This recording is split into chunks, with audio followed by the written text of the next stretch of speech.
Assalamualaikum warahmatullahi wabarakatuh. Perkenalkan, nama saya Muhammad Syahib Hasan. Di sini akan saya presentasikan untuk tugas besar 2 kimia bahan, yaitu terkait dengan keramik, polimer, dan komposit. Yang pertama terkait dengan keramik. Keramik di sini mencakup berbagai jenis bahan seperti gelas, bata, batuan, beton, amplas, enamel porselen, isolator elektrik, kemudian batu tahan api, dan lain-lain. Keramik terdiri atas minimal 2 jenis unsur. Oleh karena itu, struktur kristalnya lebih kompleks daripada logam. Kemudian berikut adalah sifat mekanik, sifat keramik. Keramik merupakan material getas dan paling kaku di antara material lainnya. Kebanyakan material ini lebih kaku daripada semua logam karena tidak dapat mengalami deformasi plastis. Keramik hampir tidak memiliki keuletan sama sekali. Ketiadaan keuletan pada keramik membuatnya sangat rentan terhadap beban impact. Meskipun ketahanan impact juga ditentukan oleh bentuk benda kerjanya itu sendiri. Kemudian, untuk karakteristik keramik. Yang pertama, kapasitas panas yang baik dan konduktivitas panas yang rendah. Yang kedua, tahan korosi. Selanjutnya, sifat listriknya dapat insulator, semikonduktor, dan konduktor, bahkan superkonduktor. Yang keempat, sifatnya dapat magnetik dan non-magnetik. Dan yang kelima, keras dan kuat, namun rapuh. Kemudian proses pembuatan. Yang pertama itu adalah pengolahan bahan, yang kedua adalah pembentukan, kemudian pengeringan.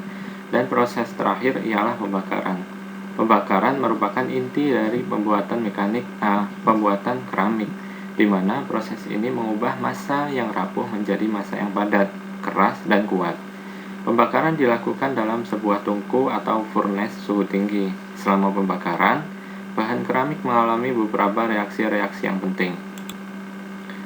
Untuk penggunaan keramik itu sendiri, yang pertama itu adalah keramik konvensional dan yang kedua adalah keramik modern. Yang pertama kita akan membahas untuk keramik konvensional. Di sini dibagi menjadi 2, yaitu keramik berstruktur dan keramik putih. Untuk yang pertama, keramik berstruktur ini penggunaannya contohnya pot bunga, lantai, dan dinding. Kemudian untuk yang keramik putih ini digunakan untuk peralatan meja makan seperti piring, teko, mangkuk, ataupun cangkir, dan lain-lain. Kemudian peralatan kamar mandi dan perhiasan rumah. Yang kedua, di sini ada keramik modern. Yang pertama untuk keramik oksida, yaitu contohnya mata pahat, kemudian komponen mesin. Selanjutnya adalah keramik bukan oksida. Di sini contohnya ialah turbin gas, komponen mesin, abrasif, dan mata pahat. Kemudian keramik komposit, contohnya komponen mesin dan mata pahat. Kemudian keramik kaca, di sini contohnya ialah untuk instrumen bagian-bagian mekanik dalam kapal terbang. Selanjutnya adalah polimer. Polimer adalah material organik yang dibentuk oleh sejumlah senyawa hidrokarbon yang tersusun secara berulang-ulang. Senyawa hidrokarbon terdiri dari atom hidrogen dan karbon. Ikatan antara molekul hidrokarbon adalah ikatan kovalen. Setiap atom karbon memiliki 4 elektron dan atom hidrogen memiliki 1 elektron yang akan saling membentuk ikatan kovalen. Proses pembentukan atau proses pembuatan dari polimer. Proses pembuatan polimer dari monomer disebut polimerisasi.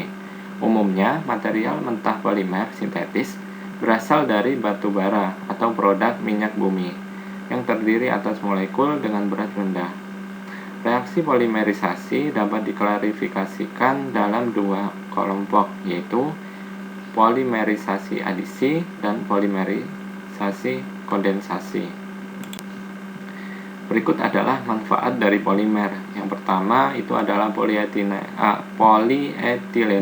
yaitu contohnya botol, film, pembungkus, dan isolator alat listrik. Kemudian yang kedua itu adalah polipropilena, contohnya tali, botol, karung, dan sebagainya. Kemudian ada PVC. PVC di sini adalah polivinil klorida, contohnya pipa, pelapis lantai, dan tongkat. Kemudian ada teflon, ini yang bisa kita jumpai di peralatan dapur, yaitu panci. Kemudian ada PVC, yaitu polivinil asetat. Di sini adalah pengemulsi cat. Kemudian adalah polistirena. Kemudian contohnya adalah pembungkus makanan dan minuman. Contohnya adalah gelas plastik. Kemudian ada komposit. Komposit di sini adalah suatu jenis bahan baru hasil rekayasa yang terdiri dari 2 atau lebih bahan, di mana sifat-sifat masing-masing dari bahan tersebut berbeda satu sama lainnya, baik itu sifat kimia maupun sifat fisikanya, dan tetap terpisah dalam hasil satu bahan tersebut, yaitu komposit. Dengan adanya perbedaan dari material penyusunnya, maka komposit antar material harus berikatan dengan kuat, sehingga perlu adanya penambahan wetting agent. Kemudian berikut adalah manfaat dari komposit. Komposit yang pertama dapat memperbaiki sifat mekanik atau sifat spesifik tertentu. Kemudian mempermudah desain yang sulit pada manufaktur dan keluasaan dalam bentuk atau desain yang dapat menghemat biaya. Kemudian juga dapat menjadikan bahan yang lebih ringan. Kemudian berikut adalah penyusun komposit. Yang pertama adalah matriks. Matriks adalah fasa dalam komposit yang mempunyai bagian atau fraksi volume terbesar atau dominan. Yang kedua adalah reinforcement atau filler atau fiber. Salah satu bagian utama dari komposit adalah reinforcement atau penguat yang berfungsi sebagai penanggung beban utama pada komposit. Adanya 2 penyusun komposit atau lebih menimbulkan beberapa daerah dan istilah penyebutannya. Misal matriks atau penyusun dengan fraksi volume terbesar.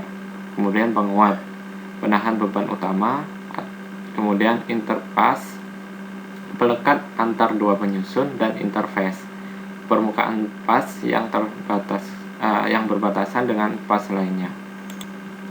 Kemudian berikut adalah penggunaan komposit. Yang pertama, di luar angkasa itu digunakan oleh komponen kapal terbang, komponen helikopter, dan komponen satelit. Kemudian automobil digunakan untuk komponen mesin dan komponen kereta. Kemudian di dunia olahraga dan rekreasi digunakan untuk sepeda, stick golf, raket tenis, sepatu olahraga. Kemudian di industri pertahanan digunakan di komponen jet tempur, peluru, komponen kapal selam. Kemudian di dunia industri pembinaan digunakan untuk jembatan, terowongan, rumah, dan tank. Berikut adalah untuk presentasi dari saya. Untuk kurangnya saya ucapkan mohon maaf. Terima kasih atas perhatiannya. Assalamualaikum warahmatullahi wabarakatuh.